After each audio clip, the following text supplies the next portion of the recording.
আলাইকুম ভিউয়ার্স, আমি আখতারুজ্জামান খান 2.90 এর পক্ষ থেকে স্বাগত জানাচ্ছি। নবম দশম শ্রেণীর রসায়ন অধ্যায় পঞ্চম এবং পর্ব নম্বর 2 আমরা যোজনী নির্ণয় করব। তো যোজনী নির্ণয় করার আগে আমাকে জানতে হবে যে যোজনীটা কি। কোনো মৌলের সর্বশেষ কক্ষপথে যে কয়টি ইলেকট্রন থাকে বা যে কয়টি বেজোড় ইলেকট্রন থাকে সেটাকেই আমরা বলবো যোজনী।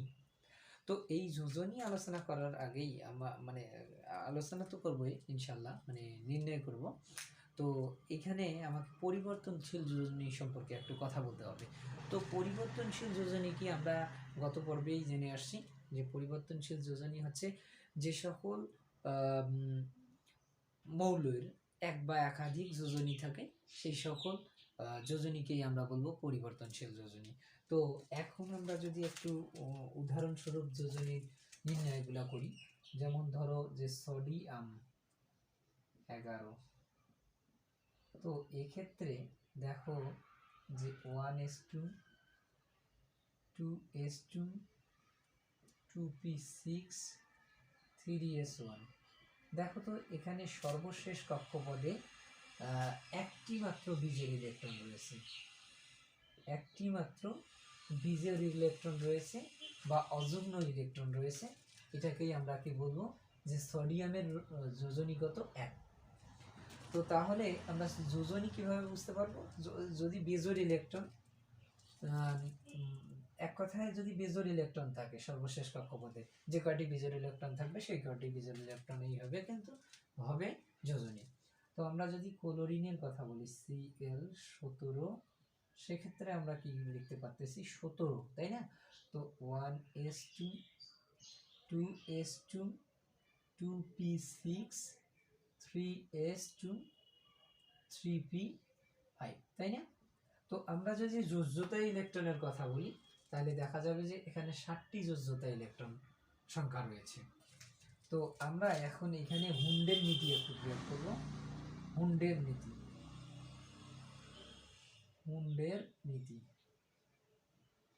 তো দেখো একটু যে এখানে যদি হুন্ডের নীতি করি তাহলে বক্স আকৃতিতে অরবিটাল ভিত্তিতে আমাকে ইলেকট্রন সংখ্যাগুলো দিতে হবে। এস অরবিটালে কয়টা ইলেকট্রন? 2টা। তো তাহলে এখানে একটা বক্স। তো এইবার দ্বিতীয় কক্ষপথে এস অরবিটালে কয়টা? 2টা ইলেকট্রন, 2টা দিলাম। এবার দেখো যে দ্বিতীয় কক্ষপথে পি অরবিটালে, আমরা জানি পি অরবিটালে সর্বোচ্চ ইলেকট্রন ধারণ ক্ষমতা কিন্তু 6টি। তো এই জন্য যদি 2টি করে দেই তাহলে ঘর আমার কয়টার প্রয়োজন হয়? 3টা। তাহলে এখানে 2টা দিলাম, এখানে 2টা দিলাম, এখানে কিন্তু 2টা দিলাম। ওকে। তো এবার দেখো যে এই তৃতীয় কক্ষপথের এস অরবিটালে কয়টি ইলেকট্রন আছে? 2টি। তাহলে এখানে 2টি দিলাম। এবার আসেন যে আপনার তৃতীয় কক্ষপথের পি অরবিটালে ইলেকট্রন সর্বোচ্চ থাকতে পারে 6টি। তাহলে কয়টা ঘর লাগবে? 3টা। যেহেতু আমরা 2টা করে দেব, কিন্তু আমরা এখানে পেয়েছি 5টা, তার মানে এই 2 ঘরে 2টা করে দেব আর এই এক ঘরে একটা দেব। তো সেক্ষেত্রে আমরা লক্ষ্য করতেছি যে এই পর্যায়ে যখন আমরা বিন্যাসটা করলাম, লক্ষ্য করতেছি যে এখানে একটা মাত্র বিজোড় ইলেকট্রন বা একটা মাত্র যুগ্ম ইলেকট্রন রয়েছে। তো যার ফলে আমরা বলতে পারি যে ক্লোরিনের যোজনী কিন্তু 1। এবার চলে আসি, ক্লোরিনকে যদি আমরা উত্তেজিত করি বা স্টার অবস্থায় আনি, স্টার চিহ্নের মাধ্যমে কিন্তু উত্তেজিত অবস্থা প্রকাশ করা হয়। তো তাহলে দেখো আমার কিন্তু এই বক্স পর্যন্ত কোনো কাজ করা যাবে না। কেন কাজ করা যাবে না? কারণ এইগুলা স্থানান্তর হবে না, কারণ এটা স্থানান্তর হওয়ার কোনো সুযোগ নেই। কারণ এই যে 3D তৃতীয় নাম্বার কক্ষপথে কিন্তু একটা অরবিটাল থাকে, সেই অরবিটালটার নাম হচ্ছে 3D অরবিটাল। কিন্তু এখানে 3D অরবিটালে কোনো মান নেই, কিন্তু আমরা জানি যে 3D অরবিটালে 10টি ইলেকট্রন ধারণ করতে পারে, সর্বোচ্চ 10টি ধারণ করতে পারে। তাই আমরা ঘরগুলো দিয়ে নেব। এখন দেখো যে এইটা করার কোনো প্রয়োজন নেই, যেহেতু ইলেকট্রনগুলো এইখান থেকে উত্তেজিত অবস্থায় যদি আসে সেক্ষেত্রে ইলেকট্রনগুলো কিন্তু এখান থেকেই ট্রান্সফার হয়ে যাবে। সো আমার এই অংশটা হলেই কিন্তু যথেষ্ট, আর ওই 3Dর অংশটা।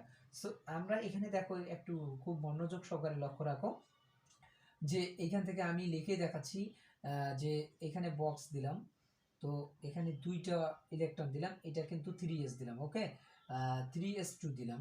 এরপরেরটা দেখো যে এটা যদি আমরা একটু লক্ষ্য করি 3pটা দেব, তাহলে 3pটা দিলে অবশ্যই যেহেতু আপনার এখানে কয়টা আছে, 5টা আছে, তো আমরা কি করব, যেহেতু এটা উত্তেজিত হয়েছে, তাহলে উত্তেজিত হলে মানে এখানে দুইটা দেব আর এখানে একটা দেব, এখানে তো আগেরই একটা রয়েছে, তো এই ক্ষেত্রে দেখো যে এটা কিন্তু 3p5, তাই না? আচ্ছা, এইখানে 3Dর যে ঘরটা রয়েছে, 3Dর ঘরটাতে আমরা মানে 5টা ঘর দেবো, কারণ একটা ঘরে সর্বোচ্চ 2টা করে ইলেকট্রন ঢুকতে পারে, তাহলে এখানে 2টা ঘর গেল, 3টা গেল, 4টা 5টা গেল। সো এই ক্ষেত্রে যেহেতু একটা ইলেকট্রন এখান থেকে বের হয়েছে, তাহলে এই ইলেকট্রনটা আসবে 3Dর ঘরে। এই ইলেকট্রনটা কোন ঘরে আসবে? 3Dর ঘরে আসবে। তার মানে এখানে 3D আমরা শূন্যই লিখে দেবো। তো এখন একটা জিনিস দেখো, যে এই যে ক্লোরিনকে উত্তেজিত অবস্থায় আনার ফলে যেটা আমরা লক্ষ্য করতেছি, এখানে বিজোড় ইলেকট্রন বা অযুগ্ম ইলেকট্রন কিন্তু একটা, দুইটা, তিনটা, তাহলে মানে এখানে ক্লোরিনের যোজনী কত হইল? তাহলে এখানে অবশ্যই 3। এবার ক্লোরিনকে যদি আরো উত্তেজিত অবস্থায় আনি তাহলে কি হবে দেখি। তো উত্তেজিত অবস্থায় আনলে হুন্ডের নীতি অনুপাতে আবারও আমরা প্রয়োগ দেব, ঠিক একই অনুপাতে। সো এইখানে আমি কিন্তু ওই যা ছিল তাই লিখব, তো এখানে দুইটাই লিখব। আর এখান থেকে একটা জিনিস দেখো তোমরা, এই যে আপাতত কিন্তু এখান থেকে স্থানান্তর হচ্ছে, তো এখানে দেখো যেহেতু এখানে দুইটা আছে, উত্তেজিত যেহেতু হয়েছে, তার মানে এখান থেকেও এখন বের হয়ে যাবে। এখানে একটা ছিল, এখানে একটা ছিল। সো এই ঘরটা অর্থাৎ 3Dর ঘরটাতে আরও একটা ইলেকট্রন এসে প্রবেশ করবে, তাহলে আগে ছিল একটা, এখন আর একটা এসে প্রবেশ করলো। সো এই ক্ষেত্রে আমরা কি পাচ্ছি, এই ক্ষেত্রে কিন্তু আমরা দেখো এইখানে বিজোড় ইলেকট্রন কটা পাইছি, একটা, দুইটা, তিনটা, চারটা, পাঁচটা, তার মানে 5টি বিজোড় ইলেকট্রন এখানে আমরা পাচ্ছি। তার মানে ক্লোরিনের যোজনী 5। এবার দেখো যদি ক্লোরিনকে আরো উত্তেজিত অবস্থায় আনি সেক্ষেত্রে কি হবে, মানে এস্টার অবস্থায় আনি আরো, তো সেক্ষেত্রে কি হবে, সেক্ষেত্রে ওই এই ঘরটা থেকে, এখন তো এদের এদের ঘর থেকে যাওয়ার আর কোনো সুযোগ নেই, তবে দেখো এইখান থেকে, এই ঘরটা থেকে একটা ইলেকট্রন ডি এর ঘরে প্রবেশ করবে। দেখো এখানে 3টা দিয়ে দেব আমরা, যেভাবে ছকটা রয়েছে ঠিক ওভাবেই দিয়ে দেব, খুব সুন্দর করে লক্ষ্য করো। তো এখন এখান থেকে যদি একটা ইলেকট্রন আসে, তাহলে আগে ছিল 2টা, তো এখন এখানে আসবে একটা। সো এখান থেকে দেখো যে বিজোড় ইলেকট্রন কতগুলো হলো, তাহলে 1 2 3 4 5 6 7, তার মানে এখানে ক্লোরিনের 60টি বিজোড় ইলেকট্রন বা অযুগ্ম ইলেকট্রন রয়েছে। তো 60টি বিজোড় ইলেকট্রন বা অযুগ্ম ইলেকট্রনটাই এখানে যোজনী প্রদর্শন করতেছে। সো আমরা ক্লোরিনের যোজনী কি পাইলাম দেখো তো, 1 3 5 7, এইটা আমরা পাইলাম কিন্তু ক্লোরিনের যোজনী। আচ্ছা, এই সকল যোজনীকে কি বলা হবে? পরিবর্তনশীল যোজনী। এই সকল যোজনীকে পরিবর্তনশীল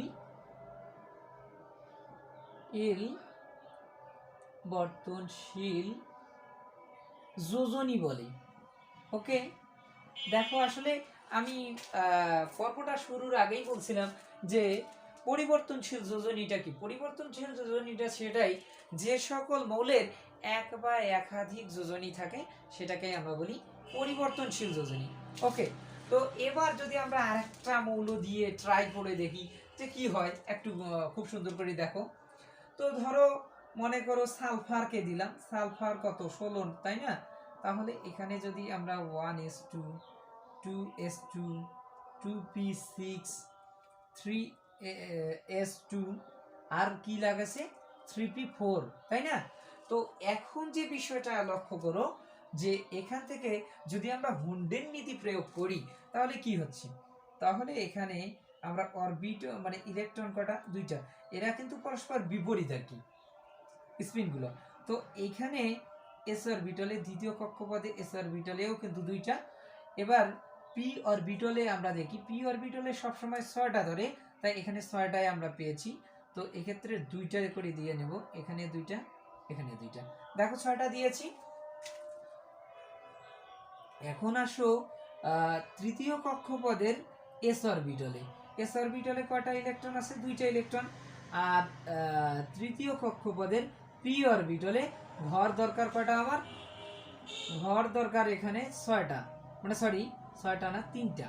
তাহলে এখানে দরকার, মানে এখানে 2টা দিলাম, এখানে একটা দিলাম, এখানে একটা দিলাম।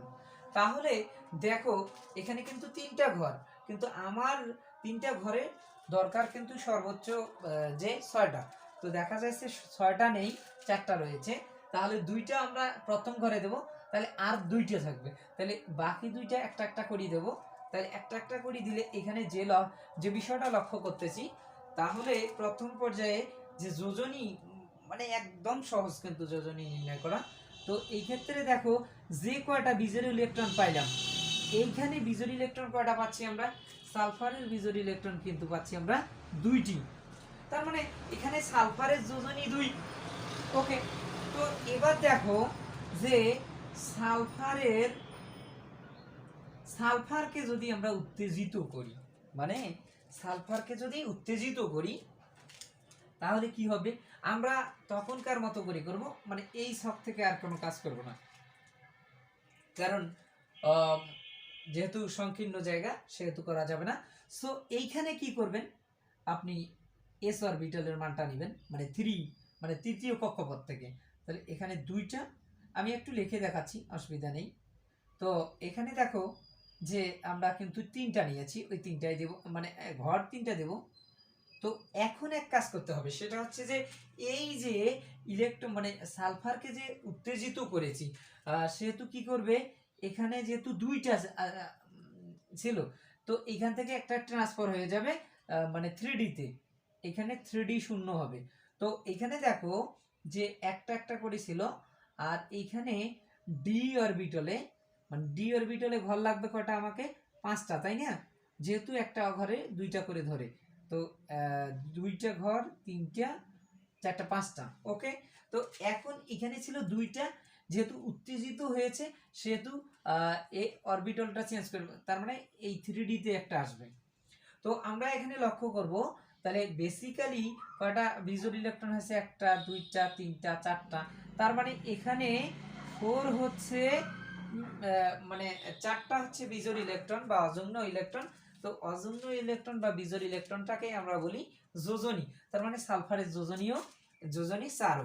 তো এখানে একটু লিখে দেই 3p6, আর এটা কিন্তু 3D শূন্য। ওকে, তো এবার চলে আসো, যদি সালফারকে আরো উত্তেজিত করি, মানে আরো স্টার পর্যায়ে নিয়ে আসি, সেক্ষেত্রে কি হয়?